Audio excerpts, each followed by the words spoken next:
The Camino de Santiago is a wonderful hiking experience for so many reasons, so we want to give you the essential facts on one of the world's greatest hikes. Camino de Santiago actually refers to a whole host of different routes that travel all the way across Spain to meet up in Santiago de Compostela. You can see a video about all the different routes by clicking up here. The Camino Francés is the main path and the one that most people want to walk, but it itself has loads of different names which can be confusing. It can be the Way, the Camino de Santiago, the Way of St James, St Jacques Path, St James Path, the St James Trail, and many, many more. Having this many names can be very confusing, but at least the walk itself is very straightforward. The Camino Francés starts in Saint-Jean-Pied-de-Port in the south of France. You then cross the Pyrenees and cross the north of Spain to then eventually reach Santiago de Compostela in the west. The route is 791 kilometres in total and takes around a month to walk the full route. The most popular section of the Camino Francés is the final one, from Sarriá to Santiago de Compostela. This takes in the last 100 kilometres of the walk, which means that you get your Compostela at the end. At Max Adventure, we sell this itinerary in 40 days, with rest days in León, Burgos and Santiago at the end. We can also split the itinerary into week-long sections if you like, because not everyone has a full month to take off work. But what is the Camino Passport? Well, this is a document that you'll carry with you along the route. You get it stamped every day, or if you're walking the last 100 kilometres, you get it stamped twice a day. And this is the proof that you need to hand over in Santiago to get your Compostela certificate. If you're walking with Max Adventure, you'll receive one of these passports in the pack when you arrive at your first accommodation. So what is a Compostela? This is your certificate of proof, which you get in Santiago once you have completed the Camino. So you need to walk over 100 kilometres or cycle over 200 kilometres to receive this. All you need to do, once you arrive in Santiago, is go to the pilgrim's office with your Camino passport and hand that over to get your Compostela. If you want some more information about the Camino Passport or the Compostela certificate, just click on this link here. We've made a video all about it, which is far more in depth. You may have heard that the Camino can be quite tough at times. At Max Adventure, we rate this walk as a moderately difficult walk. Particularly in the first couple of days when you're crossing over the Pyrenees, it can be quite difficult at times, and you can click on the link to see some more information on this particular day. Underfoot on the Camino, you'll experience a wide range of different paths. There's dirt tracks, there's forest paths, there's some old Roman road. Coming in and out of towns and cities, you'll have to walk on pavement, but not too much. A lot of the route is walking on very wide paths. The Camino is a really sociable route, so it's nice to be able to walk side by side or in big groups along these wide paths. Along the route, you will be crossing different types of landscapes, and some days will be easier than others. It is essential though that you have a good level of fitness, and as you walk the Camino, you will feel yourself become fitter and the route will become easier to you. You will be well accustomed to it by the end. As far as the weather goes on the Camino, it is very variable. It's such a long route that the weather can be different from one end than it is at the other.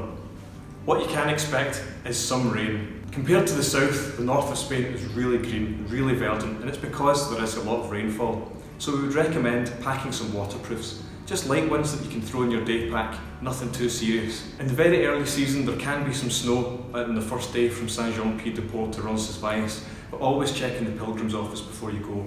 They know exactly what's happening at the top of the mountain and will tell you if it's too dangerous to go. Navigation along the Camino could not be any easier. All you need to do is follow the famous Camino scallop shell and the yellow arrows or yellow marks on the paths as you go. Believe me, you will barely need to read your guidebook. There are lots of different entry points to the Camino depending on where you are starting.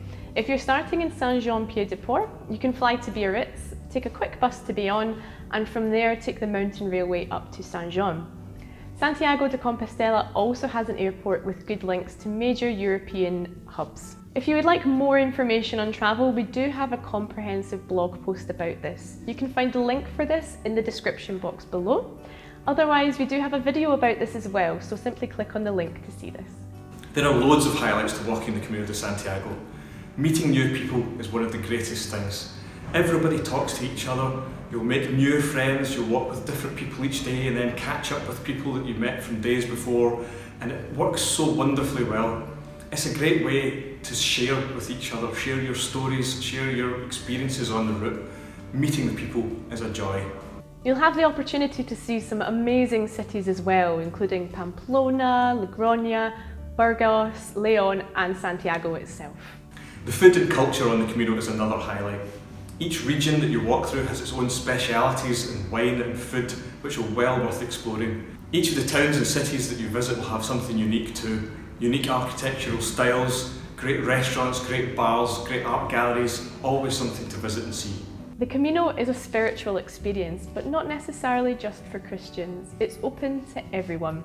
It's a reflective experience, giving you time to think and ask yourself questions. In particular, the stage that goes through the Meseta is an essential part of the Camino. This is where you really start to think about the reasons why you're doing this walk. The accommodation is another highlight. Staying somewhere different each night and not knowing what you're going to turn up to can sound daunting, but the way that Max Adventure book it, we always book some amazing places. There'll be family-run hotels, B&Bs and guest houses, always with charm and character. You can go the albergue route, but you do risk bed bugs, the loud snoring, and you have to race for a bed every night. So why not take it a bit more relaxed and book yourself into some beautiful accommodation instead. We'll also carry your luggage for you, so you just need to travel with a day pack every day. Some people might see this as cheating, but to be honest, it's not. It just means that you can relax and enjoy the Camino at your own pace without having to worry how much you've packed or how much you have to carry each day. The Camino is really well set up for solo walkers, and you will meet plenty of other solo walkers along the way as well. It's the best way to travel, giving you a bigger sense of freedom and building your confidence along the way as well. It really is a great experience. Hopefully that's all you need to know about the Camino de Santiago, but we do have more comprehensive videos on a load of subjects to do with the Camino, which you can access by clicking here. If you've got any questions or comments of your own, just leave them in the comments section below, and we would always be massively happy if you liked or subscribed to this channel. I hope you've enjoyed watching this video. Buen Camino!